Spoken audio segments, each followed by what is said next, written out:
सुद्धा याच शाळेत शिकले, याच काळात या परिसराचे विद्यार्थी आणि इतर सर्व भाग्य आहे.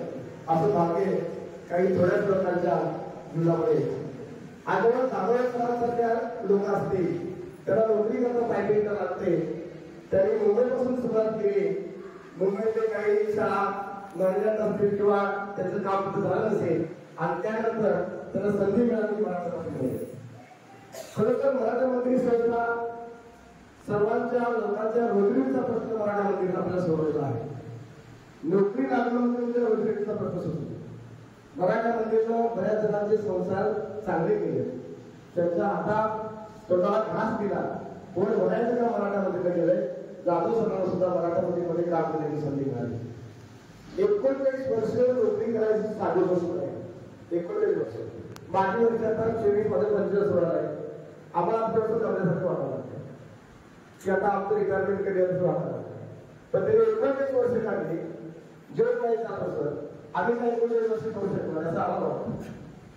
आणि त्यामुळं 19 वर्ष सतत अध्यापन करायचं.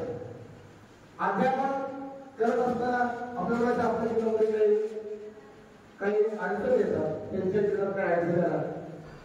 पालीमध्ये आल्यानंतर मला ते स्थिर चालतं. खऱ्या पालकांना सांगितलं 25 वर्ष ते पालीमध्ये मी साधारणपणे सिल्वर डिग्री प्रमाणे त्यांना गोड खायची खूप आवड होती. आम्हाला स्टाफरूममध्ये म्हणायचे काही गोड असेल तर द्या बरं तुमच्याकडे. आम्हाला खूप बरं वाटायचं. कारण शेवटी कसं आहे एकमेकांशी गप्पातूनच एकमेकांचे स्वभाव कळत असतात. त्यांना सर्व काही गोष्टी ह्या नीट नेटक्या लागायच्या. कारण त्यांचा एक स्वभाव होता की जरी बँकिंग क्षेत्रामध्ये बँक पासबुक असेल तरी त्यांच्या स्वतःच्या अशा नोंदी असायच्या आणि ते आपल्या वहीमध्ये ते वेळोवेळी त्या ठेवत असायचे. बँकिंग असू दे, पीएफ असू दे किंवा अन्य काही प्रशासकीय नोंदी असतील तर त्या त्यांच्या वहीत कायम ते स्वतः करत असत. त्याचबरोबर गुरुवार निधीचा हिशोबही त्यांनी खूप वर्ष सांभाळला त्या प्रशालेचा.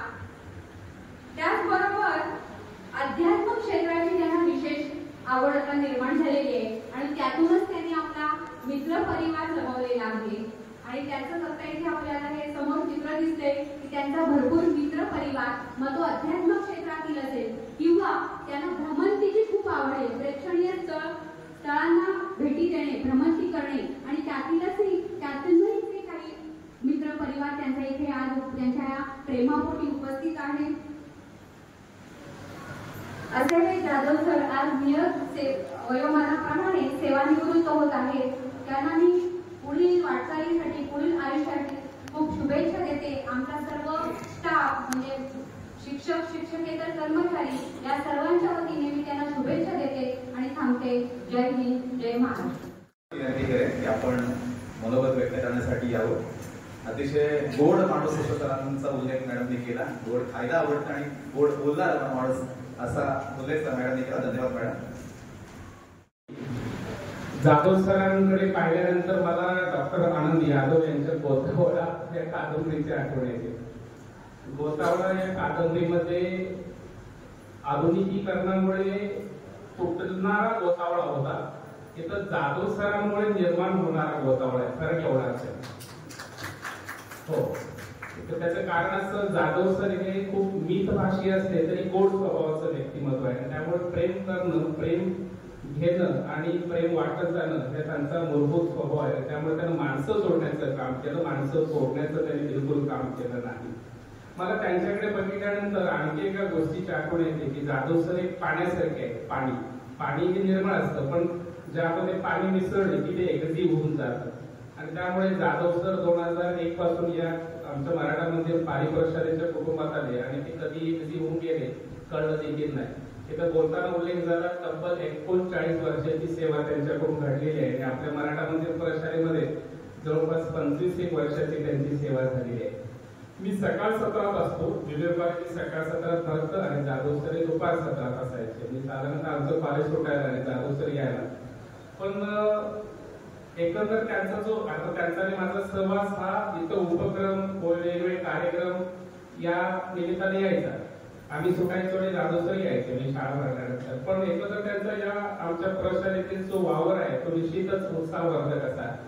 मी सर्वच उपक्रमामध्ये कार्यक्रमामध्ये झोकून देणारं हे व्यक्तिमत्व आहे. झोकून देऊन ते काम करत असतात म्हणजे असं सक्रिय असलेलं व्यक्तिमत्व आहे. दुसरं असं या ठिकाणी बोलता बोलता उल्लेख झाला की त्यांना फिरण्याची खूप फार हौस आहे. अलीकडच्या काळामध्ये त्यांनी खूप सारं फिरून घेतलेलं आहे. ते खूप सारं बऱ्याच ठिकाणी ते गेलेले आहेत, फिरलेले आहेत. असं फिरण्याची त्यांना खूप हौस आहे आणि फिरत असताना माणसं जोडण्याची त्यांना एक फार प्रेमाचं प्रतीक शाल, श्रीफळ,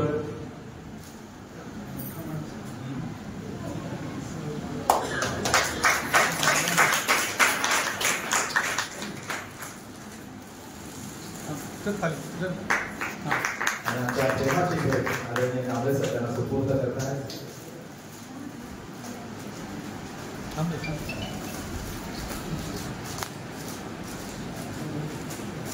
आयुष्य अशा काट्यावर सरकवणारे आदरणीय जाधव सर सेवानिवृत्त होत आहेत. त्यांना प्रेमाची भेट म्हणून त्यांना सफारीचं कापड असे सुंदर असं त्यांच्या आवडीप्रमाणे सरांनी सांगलेलं आहे. त्यानंतर त्यांच्या सुविद्य पत्नी आदरणीय अनिता जाधव मॅडम इथे उपस्थित आहेत. हे सावंतदेसाई मॅडम आणि पाटील मॅडम विनंती करतो की त्यांचे आपण या दोघी सन्मान करावा.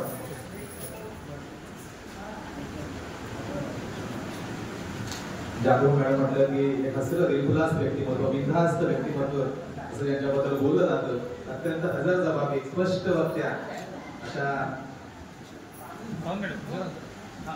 आदरणीय जाधव मॅडम यांचा बरोबर आहे. पाटील मॅडमनी फक्त पुढे या. पाटील मॅडमनच पुढे बोल. विभागाच्या पाटील मॅडम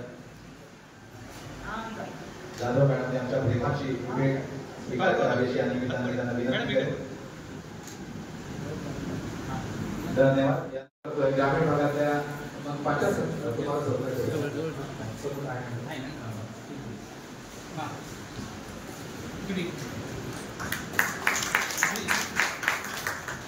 धन्यवाद सर. यानंतर शाळा व्यवस्थापन समितीचे अध्यक्ष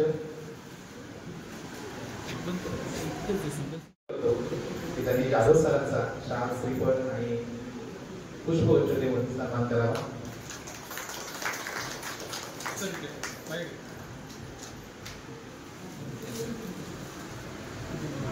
धन्यवाद.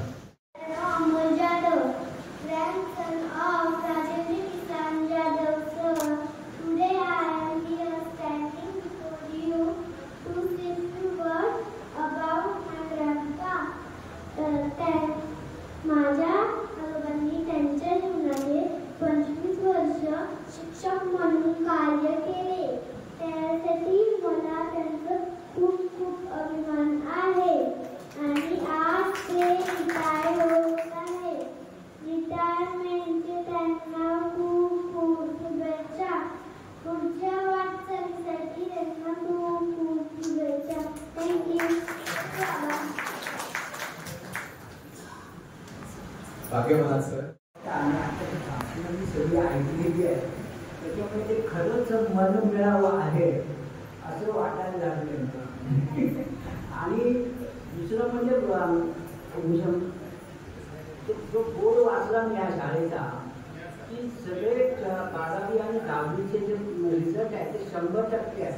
तर तो शिक्षक वर्ग आहे ना इकडचा तो खरंच अभिनंदनास पात्र आहे. बस एवढंच होतो आणि मध्ये गोष्टी यांचं सुद्धा या ठिकाणी बरोबर आपण ऐकणार आहात. या ठिकाणी व्यासपीठावर आदरणीय मुख्याध्यापक कांबळे सर, त्यानंतर मराठा मंदिर यांचं मी खरोखर या ठिकाणी कौतुक करू इच्छितो. कारण का विद्यार्थ्यांचा चढता ग्राफ जो या ठिकाणी मी पाहिला, त्यानंतर शिक्षक वर्ग हा इतका आनंदी तथ्य आपण आहातच, त्याबद्दल काही वाद नाही. पण जो विद्यार्थ्यांचा आलेख या ठिकाणी जो पाहिलेला आहे याचं कौतुक करायला तिथं थोडं आहे. कारण मुंबई सारख्या ठिकाणी मुलांना सर्व सुखसोयी या ठिकाणी उपलब्ध असतात, तरी विद्यार्थी कुठेतरी मागे पडतात. पण खेडेपाडी आपण गावोगावी पाहतो, एवढी सुधारणा नसताना किंवा ज्या कौटुंबिक अडचणी असताना विद्यार्थी इतके गुणवान या ठिकाणी घडतात याचं करावं कार्य थोडं आहे किंवा कौतुक करावं थोडंच आहे. सन्माननीय सत्कारमूर्ती जाधव सर हे आता वडिलांचे साडू. माझंच थोडंसं उदाहरण द्यायचं म्हटलं तर मीही त्यांच्या छत्रछायेखाली घडणारा विद्यार्थी आहे की प्रवाहाप्रमाणे आपण शालेय जीवन पूर्ण करतो, महाविद्यालयीन शिक्षण पूर्ण करतो आणि पुढे काय करावं. एक तर आपली उंची फार लहान, आपण पोलीस दलामध्ये किंवा सैन्य दलामध्ये जाऊ शकत नाही. आई वडिलांनी कौटुंबिक परिस्थिती पार पाडताना त्यांनी उत्तम शिक्षण दिलं, चांगलं घडवलं. शैक्षणिक खर्च पाहता आपण काय करावं, एक क्षण बीएड किंवा डीएड करावं असं माझ्या डोक्यात त्यावेळेस आलं. जाधव सरांकडे पाहिल्यानंतर शिक्षकाची नोकरी, चांगली नोकरी, छान नोकरी असं, पण प्रत्यक्ष पार पाडताना खरोखर त्या शाळाबाह्य जे काम असतं त्यानंतर आणि ट्रेनिंग सगळ्या गोष्टी नंतर आल्या. मग बीएड सीएटी दिली, बीएड नंबर लागला, बीएड पूर्ण झालं.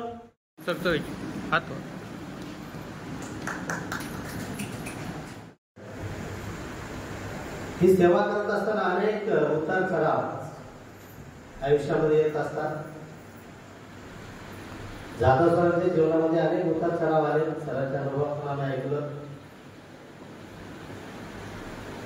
सर असं म्हटलं जातं की सरांचं आयुष्य फक्त 58 वर्षाची आतापर्यंत आहे. इथून दीर्घ आयुष्य सरांना मिळो असे आम्ही श्री लक्ष्मी कलिनाथ यांच्या चरणी आम्ही आशा व्यक्त करतो.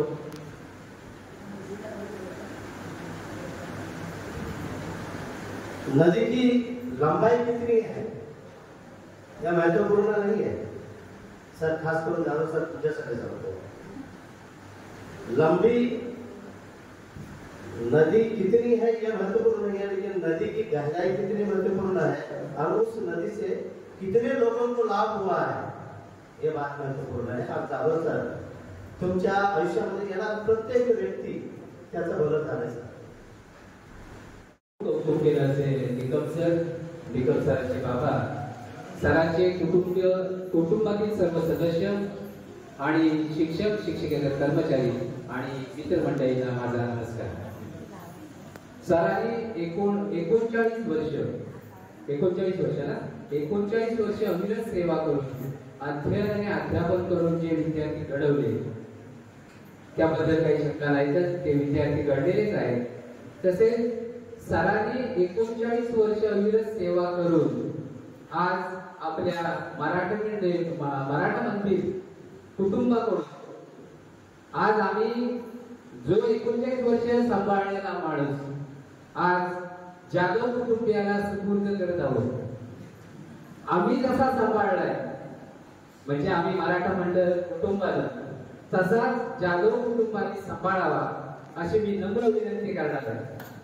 कारण आता समाजात चाललेल्या सर्व घटना बघताय.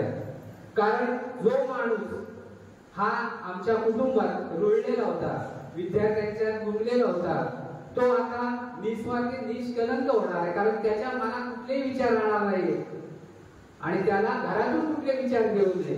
यासाठी आम्ही तुम्हाला सांगतो की आम्ही आमचा माणूस जसा आम्ही राखलाय तसा तुम्ही सुद्धा राखावा असं हात जोडून नम्र विनंती करण्यासाठी मी थांबतो. कारण सरांनी जसे विद्यार्थी घडवलेले आहेत, जसे शिक्षकांनी आता सगळ्यांनी स्तुती केली सगळ्या बाबतीत, गोडधोड खाण्यापासून ते शिकवण्यापासून ते सगळीकडे वावरण्यापासून परदेशात प्रवास करण्यापासून सगळं झालं. पण आता तो माणूस पूर्ण रिकामा होणार आहे. कारण त्याच्या मनात कुठलेही विचार नसणार, काय नसणार. त्याला सकाळी उठल्यापासून संध्याकाळ होईपर्यंत कसे काढायचा वेळ याच्यावर जास्त विचार असणार आहे. त्यामुळे सुरुवातीला सांगतो की जसा आम्ही दिलाय तसाच तुम्ही सांभाळावा अशी तुम्हाला एक कळकळीची विनंती. आणि सरांना कालखंड बदलला, लक्ष्मी मल्लिकार्जुनने त्याच्यावर कृपा ठेवली आणि ते हळूहळू आजच्या स्थितीला आलेले आहे. ही एक घेण्यासारखी बाब आहे की परिस्थिती कुठलीही असो न डगमगता तुम्ही त्या ठिकाणी मनापासून प्रामाणिकपणे जर प्रयत्न केले तर तुम्हाला देव निश्चित यश देतो आणि ते सरांना दिले. त्याचबरोबर दुसरी गोष्ट सरांची की म्हणजे सर कुठल्याही परिस्थितीमध्ये सरांना फिरायची फार हौस आहे. आणि सिंगापूर असेल किंवा अगदी भारतातील विविध क्षेत्रामध्ये ते कन्याकुमारीपासून काश्मीरपर्यंत अमरनाथ सर्व ठिकाणी गेले. म्हणजे माणसाने जिंदादिल असलं पाहिजे सरांसारखं काही असो. अशा पद्धतीने त्यांचा एक स्वभाव आहे. माणसांच्या जीवनामध्ये चढउतार येतात आणि त्याच्यामध्ये बऱ्याचशा वेळेला ते त्याच्यावर निसर्गच मात करत असतो. देवी त्याला सहकार्य करत असतो. त्यासाठी सर तुमचे दोन्ही गुण आम्ही घेतलेले आहेत. दुसरी गोष्ट शुभेच्छा देतो. हेलिपॅड ग्रुपच्या माध्यमातून आता बऱ्याच वेळा त्याचा उल्लेख झाला सर. या ग्रुपच्या माध्यमातून मी गेली जवळजवळ 4 ते 5 वर्ष सरांच्या संपर्कामध्ये आहे. आमचा बराचसा ग्रुप या ठिकाणी आज उपस्थित आहे. जवळजवळ 90% ग्रुप या ठिकाणी उपस्थित आहे. गावाने सर आलेले नाही.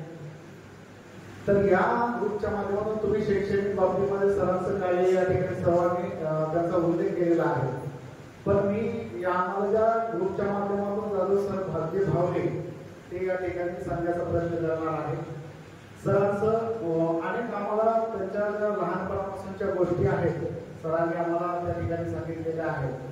तर बालपण जे आहे चुनाभट्टी एरियामध्ये त्यांचे वडील जे होते गिरणी कामगार होते. गिरणी कामगारांचं तुम्हाला माहित आहे संप झाला आणि त्या संपामध्ये गिरणी कामगार अतिशय देशोधडीला लागले. अशा या कुटुंबात सरांचं बालपण गेलं. अनेक गिरणी कामगारांची मुलं व्यसनाधीनतेकडे गेले. काही जण चोऱ्या माऱ्या करायला लागले. पण सरांचा गुण घ्यावा लागेल. त्या परिस्थितीमध्ये तशा वातावरणात राहून सुद्धा सर अजिबात विचलित झालेले नाही. व्यसनाधीनतेकडे वळले नाही. मी सर अतिशय निर्व्यसनी आहेत हे 100% खात्रीने सांगतो. याचा अनुभव आम्हाला म्हणजे ग्रुपच्या माध्यमातून तर येतो. पण आम्ही गोवा ट्रिपला गेलेलो होतो. अनेक जणांनी जे आवश्यक कलाकार आहेत त्यांनी त्यांना आग्रह केला. पण खरोखर सर अजिबात विचलित झालेले नाही. अजिबातही त्यांनी कधीही विचलित झालेले नाही. ते व्यसनाधीनतेकडे किंवा व्यसन त्यांनी अजिबात केलेलं नाही. असे जाधव सर खायचे मात्र शौकी. पण हा माणूस त्यांच्या हाताला सापडायला पाहिजे. त्यांचं प्लॅनिंग आता झालेलं आहे. मी रिटायर झाल्यानंतर मस्त फिरणार आहे. त्यांना फिरायला खूप आवडतं. त्यामुळे जाधव बहिणींच्या हाताला काही ते लागणार नाहीये. त्यामुळे जाधव बहिणींनाच म्हणजे काळजी आहे त्यांची की ते कसे असतील, ते चहा घेतले असतील का, त्यांनी हे केलं असेल का. त्यामुळे ह्यासाठी त्यांचे फोन सतत होणार आहेत. मी म्हणजे जाधव बहिणी माझ्या अतिशय चांगल्या मैत्रीण आहेत. माझ्यापेक्षा त्या वयाने लहान आहेत. पण म्हणजे असं आपलं ट्युनिंग जमतं की जेव्हा आपण एकमेकांना आपलं सुखदुःख सांगतो, सुखदुःख शेअर करतो, त्यावेळेला आपल्याला वयाचं भान नसतं. आणि हा हेलिपॅडचा किंवा हा त्यांचा ग्रुप आता इथे मुलपिडे मॅडमनी पण भाषण केलं. त्याही खूप लहान आहेत. त्यांच्यापेक्षा मोठे आणि त्यांच्यापेक्षा लहान असे त्यांच्या ग्रुपमध्ये आहेत. तर हे एक चांगली सुखाची आत्ताच सर बोलले की आपल्याला केव्हा शांत झोप लागते की जेव्हा आपण दुसऱ्याबद्दल काळजी करत नाही, दुसऱ्याचं वाईट चिंतत नाही, त्यावेळेला आपल्याला छान झोप लागते. आणि आपल्याला आपली झोप केव्हा उडते तर आपल्या मनामध्ये काही खूप वाईट असेल त्यावेळेला आपली झोप उडते. तर अशीच सगळ्यांना छान झोप लागू दे. त्यांच्या आयुष्यामध्ये खूप सुख समाधान येऊ दे. ते आता जसे कुटुंब वत्सल आहेत तसेच त्यांचं आणखी कुटुंब छान वाढू दे अशी मी त्यांना खूप शुभेच्छा देते आणि माझे 2 शब्द संपवते. सुंदर रिंगण बघण्यासारखं आयुष्य मला मिळालं. आणि त्या रिंगण पाहत असताना मी जाधव सर आणि जाधव सर आमच्या हातातून कधी सुटून गेले ते कळालेच नाही. आणि जाधव वहिनी माझा हात धरून होते शेवटपर्यंत. मग आम्ही ज्ञानेश्वर माऊलींच्या पालखीचं दर्शन घेतलं आणि मग जाधव सरांना शोधत आम्ही दोघे त्यांच्या घरापर्यंत आलो. आणि मग जाधव सर आम्हाला भेटले. मग तिथून आम्ही घरी गेलो. तर जाधव सरांचं बद्दल बोलण्यासारखं खूप काय आहे. आणि जाधव सर नेहमी मला सांगायचे, सर 4 दिवसाचा पास काढला येत आहे काय. सर मला राजाने माझ्यावर जबाबदारी आहे. पण मी आता जाधव सरांना विनंती करणार आहे की ते जेव्हा पास काढतील एसटीचा त्यावेळी त्यांनी माझाही पास काढायचा आहे. आणि आम्ही दोघे जितकी प्रमाणशी करता येईल तेवढी करणार आहे. कारण आता मी पण मोकळा आहे, जाधव सर पण मोकळे आहे. परवाच मी पिठापुरमला जाऊन आलेलो आहे. आता कन्याकुमारी जमा खर्चाची पुंजी आपण तुझं पाहतो. मी भारावून गेलो खरं म्हणजे. ऍक्च्युली आज सेवानिवृत्तीचा काळ त्यांचा. सेवानिवृत्तीच्या काळामध्ये जमा खर्चाची पुंजी पाहतो व उत्तरार्ध काळामध्ये तर सेवानिवृत्तीच्या काळामध्ये त्यांनी जमवलेली पुंजी ही जी आहे माणुसकी, ही माणुसकी त्यांच्या बचत खात्यामध्ये भरपूर त्यांनी कमवली आणि ही माणुसकी जपणं कशी आणि अत्यंत गोड स्वभावानं सर्वांशी वागणं हे आम्ही सुद्धा त्यांच्याकडून शिकलेलो आहे. मी मोठा साडू आहे त्यांचा, साडू म्हणून, पण हे व्यक्तिमत्व असे आहे की अत्यंत गरीब घराण्यातून शिकलेला मुलगा 12 वर्ष मुंबईमध्ये सर्व्हिस करून कुटुंब वत्सल असणारी व्यक्ती पुन्हा कुटुंब सोडून रत्नागिरीमध्ये वास्तव्याला येते. या रत्नागिरीमध्ये वास्तव्यामध्ये येताना आमचा विरोध होता. आता आज ह्या शुभदिनी सांगू नये, परंतु रत्नागिरी वास्तव्यामध्ये येऊन तिथे सेटल होईल का हे आम्हाला असणारी काळजी, त्याचं मिळालेलं उत्तर आम्हाला आहे. ही व्यक्ती आम्हा सर्वांना सोडून या एवढा लांब येते आणि कोकण भागामध्ये स्थायिक होईल का, हे स्थायिक होऊन त्यांनी कमवलेलं व्यक्तिमत्व काय आहे हे आज आम्हाला निदर्शनास मिळाले. त्यांचा सेवा काळ त्यांनी उत्तमात उत्तम तर पूर्ण केला.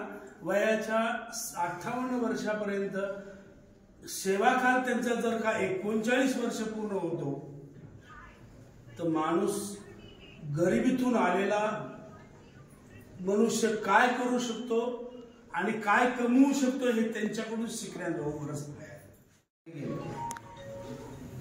त्यांनी जो बीएडचा अभ्यासक्रम पूर्ण केल्यानंतर त्यांना ताबडतोब मराठा मंदिर वरळी शाळेमध्ये त्यांची सेवा बजावण्याची त्यांना संधी मिळाली. ही सेवा बजावत असताना त्यात जाधव सरांचा काही दोष आहे असं मी म्हणणार नाही. का? कारण त्यावेळेचं जे असणारं मित्र सर्कल होतं, कारण त्यावेळेला आमच्या मुंबईमध्ये असणारे प्रत्येक जण नाईट स्कूल करायचा. कुठून तरी आपल्या प्रपंचाला, संसाराला 4 पैसे कसे जादा मिळतील यासाठी तो प्रयत्न करत होता. आणि हे करत असताना प्रत्येक वेळेलाच आपल्या नशिबाची जो काही फाशी असतात ते सरळ पडतील असं नाहीये. त्यावेळेला बँका कर्ज देत होत्या, पतसंस्था तर लोन देत, पैशाची व्यवस्था करत होती. तेव्हा जाधव सरांना वाटलं की आपण तरी का आपण आपली डेव्हलप करून घेऊ नये. त्यांची त्या काळचे मित्र असणारे आज मला आठवत आहेत, नारायणकर सर, काळे सर, यादव सर, असा एक आमचा तिथं ग्रुप होता. आणि जाधव सरांचं वैशिष्ट्य म्हणजे पारिजातकाच्या फुलाप्रमाणे, पारिजातकाचा फुल जसा सभोवतालचा परिसर सुगंधित करत असतो त्या पद्धतीनं जाधव सरांनी सुद्धा की ज्या वेळेला वरळीमध्ये शाळेत त्यांनी नोकरीला सुरुवात केली त्यावेळेला ते त्या ठिकाणी गणित आणि विज्ञान हे विषय शिकवत होते. आणि ते विद्यार्थीप्रिय शिक्षक होते, समाजप्रिय शिक्षक होते, समाजीमुख शिक्षक होते. आणि त्यांचाही त्या ठिकाणी ग्रुप असायचा, पण मी त्यांच्या ग्रुपपासून जरा लांब असायचो.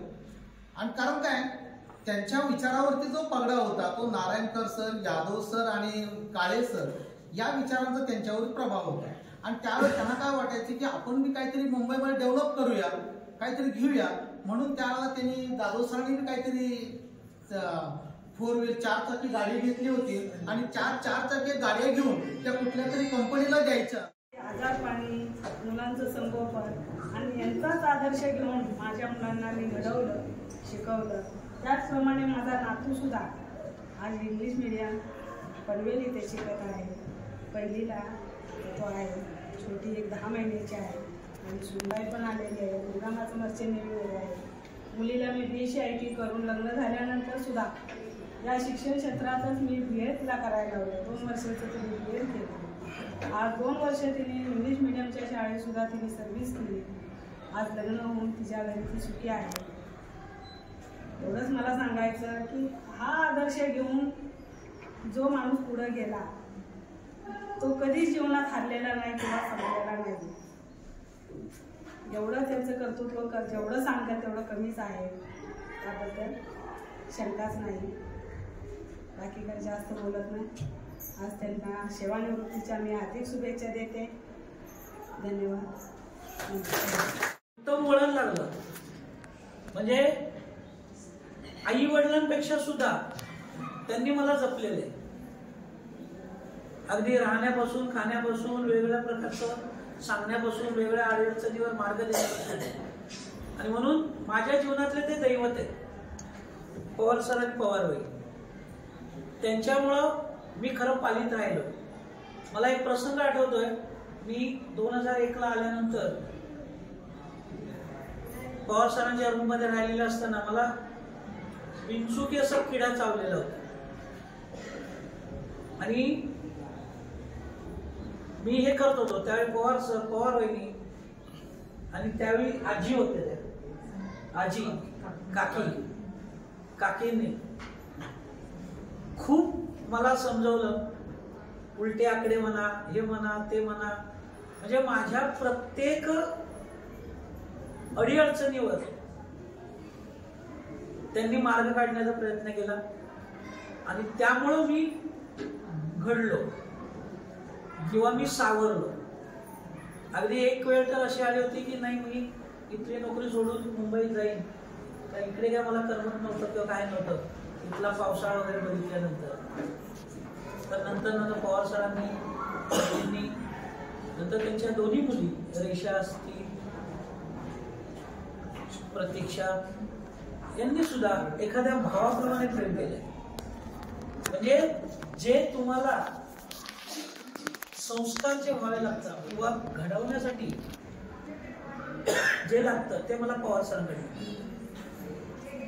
त्याच्यानंतर माझ्या पूर्ण जीवनामध्ये जर खऱ्या अर्थाने मला साथ लाभली असेल तर माझी सुवेद्य पत्नी हिची लागलेली. प्रत्येक प्रसंगामध्ये खंबीरपणे उभं राहणं. एखादा प्रसंग आला तर घाबरू नका, मी आहे, हा आधार देणं. आणि विशेष म्हणजे लहानपणापासून जसं मला आईने जपलं तसं लग्नानंतर बायकोने जपलं. त्यामुळं माझ्या पूर्ण यशामध्ये सिंहाचा वाटा जर कोणाचा असेल तर माझ्या पत्नीचा आहे. मी वेगवेगळं शिक्षण घेत होतो त्यावेळेस ती म्हणायची, घ्या तुम्ही शिक्षण करा. म्हणजे कधीही मला कुठल्याही गोष्टीसाठी तिने अडवलेलं नाही. आणि त्यामुळेच मी खऱ्या अर्थाने शिक्षण घेऊ शकलो आणि प्रगती करू शकलो. त्यामुळं माझ्या पत्नीचे खरं तर मी या ठिकाणी खूप आभार मानेन की तिने मला साथ दिली, ती माझ्या बरोबर राहिली आणि माझा संसारोपी गाडा व्यवस्थित झाला. एकटा राहत होतो, 5 वर्ष एकटे काढलं. नंतर मग 5 वर्षानंतर याला सगळं कुटुंब घेऊन आलो. आणि नंतर मग जागेचे विचार येऊ लागले. म्हणून सावंतांपैकी सावंत देसाईंच्या मार्फत जागा घेतली, 11 गुंठे जागा घेतली. मग त्या ठिकाणी मी तर विचारत होतो कौलारू घर बांधायचं, पण नाही, मिसेस आणि मुलं म्हणाली पप्पा घर बांधायचं चांगलं बांधूया, दुसऱ्याचं म्हणून. त्याच्यानंतर दुसरे आभार मानायचं म्हणजे पाली हायस्कूल मधल्या सगळ्या शिक्षक, शिक्षकेतर कर्मचारी असलेले सगळे माजी मुख्याध्यापक, आजी मुख्याध्यापक यांचे. कारण पाली हायस्कूलनी कसं जगावं, कसं राहावं याचं उत्तम ज्ञान पाली हायस्कूलने मला दिलेलं आहे. अनेक सुखदुःखाचे प्रसंग आले, पण प्रत्येक वेळी पाली हायस्कूल माझ्या पाठी खंबीरपणे उभे होते. आणि त्यामुळं मला एक जसं आपल्या कुटुंबामध्ये आहे असंच मला या पाली हायस्कूलमध्ये वाटलं, की या परिवारामध्ये आहोत असंच वाटलं. आणि खरंच सांगतो की आमचे संस्था सुद्धा पाली हायस्कूलला एक चांगली शाळा म्हणून नावाजते. त्याच्या मागचं कारण इथे असणारा स्टाफ पासून अगदी शिक्षक, शिक्षकेतर कर्मचारी, मुख्याध्यापक सगळेच, क्लार्क असतील, हे असतील, सगळेच या ठिकाणी खूप चांगली माणसं. आणि या चांगल्या माणसाच्या सहवासामुळे माझी 25 वर्ष कशी गेली ती माझंच मला कळलं नाही. प्रवास सुखकर झाला. त्यानंतर सगळ्यात महत्वाचे आभार मानायचे म्हणजे माझे संस्थेचे, कारण संस्थेमध्ये मी मराठा मंदिर संस्थेमध्ये लागलो. त्याच्या अगोदर 2 शाळेमध्ये मी होतो, त्याही ग्रँटेबल होत्या. पहिली होती कराची हायस्कूल. कराची हायस्कूल म्हणजे पाकिस्तानमधून काही व्यक्ती मुंबईमध्ये स्थायिक झालेले होते आणि त्यांनी त्यांचं हायस्कूल उभं केलं होतं आणि त्याला नाव दिलं होतं कराची हायस्कूल. त्यामध्ये 1 वर्ष होतो मी. त्यानंतर शिवनेर विद्या मंदिर असल्फा या ठिकाणी होतो आणि नंतर उर्वरित या ठिकाणी मराठा मंदिरला आलो. आणि मराठा मंदिरला आल्यानंतर माझा ग्रोथ वाढत गेला, कारण मराठा मंदिरला जेव्हा मी लागलो त्यावेळी बीएड होतो. मराठा मंदिर वडली हायस्कूलमध्ये बीएड केलं आणि 97 साली बीएडचं स्केल वरळी हायस्कूलने मला. आणि त्यामुळे ही आमची जे पाली हायस्कूल आहे ते कधी एक कुटुंब बसलं इथे भणसाठ खांद्यावर घेऊन बाळे पूर्णपणे आरके जाधव यांनी आमच्या शाळेला प्रेम दिलं, एक कुटुंब मानलं. त्याचबरोबर त्यांचे जे सर्व नातेवाईक आहेत त्या नातेवाईकांना सुद्धा आदर प्रेम या ठिकाणी दिलेलं आहे. त्यामुळे त्यांच्या प्रेमापोटी आज ही सगळी मंडळी जी आहे ती या ठिकाणी उपस्थित आहे. आरकेचा एक महत्वाचा गुण मी आपल्याला सांगेन की सगळं काही केलं, मौज मजा सगळी काही केली शाळेमध्ये असताना, पण कुठलंही काम प्रॉन्ट म्हणजे कामामध्ये जो माणूस असेल, आत्ता पेपर झाले 12 वाजता पेपर जर आटोपला तर 2 वाजता यांचा पेपरचा गट्टा तपासून हजर असायचा. एवढं प्रॉन्ट काम जे आहे ते आरकेचं या ठिकाणी आहे. गॅदरिंग ज्या वेळेला असायचं त्यावेळेला शेवटी आमचा डान्स असायचा आणि त्या डान्स मध्ये आरके हिरिरीने नाचायचे, म्हणजे हौशी कलाकार. सगळे प्रेक्षक बाहेर गेलेले परत या ठिकाणी आत यायचे आणि मग शिक्षकांचा जो डान्स आहे तो बघायचे. ज्या वेळेला भजन मी या ठिकाणी बसवायचो आणि त्या भजनामध्ये समोर उभे राहून नाचणारा माणूस आरके जाधव. अतिशय सुंदर अशा प्रकारे इथल्या शाळेतलं जे जीवन आहे ते त्यांनी व्यतीत केलेलं आहे. वहिनी त्याच्या सोबतीला होत्याच, परंतु वहिनी त्या दामिनी होत्या. अतिशय कडक. हे आरकेच्या ट्रॅकवर जे आलेले आहेत त्याचं एकमेव कारण म्हणजे वहिनी. त्यानंतर त्यांना व्यसन कुठलंच नव्हतं, पण एक व्यसन होतं, जेवल्यानंतर गोड लागतं, साखर जाऊन तिथे खाणार ती पाहिजे, म्हणजे अशा पद्धतीने आरके सर. पण मी वयोपरत्वे तुम्हाला मी या ठिकाणी सांगतो की ते गोड जे खाणं आहे ते जरा कमी करा, कारण आपल्या प्रकृती म्हणजे जपायला पाहिजे या उतारव्यामध्ये. जरी सरांना कोणत्याही प्रकारचा त्रास नसला तरी. एकदा मी अक्कलकोटला होतो 2 वर्ष 22 महिने. सरांचा फोन आला 9 वाजता, मी येतोय तिकडं. मी म्हटलं 9 वाजता कुठे आहे? तर पंढरपूरला आहे. अरे कसा येणार माणूस? नाही सर आले, मी माझा शिपाई जो होता तो शिपायाला स्टाडीवर पाठवला आणि सरांना म्हटलं घेऊन ये माझ्याकडे. तो शिपाई घेऊन आला. म्हणजे देवदर्शन असेल, त्यानंतर या ठिकाणी या ज्या गोष्टी नेहमी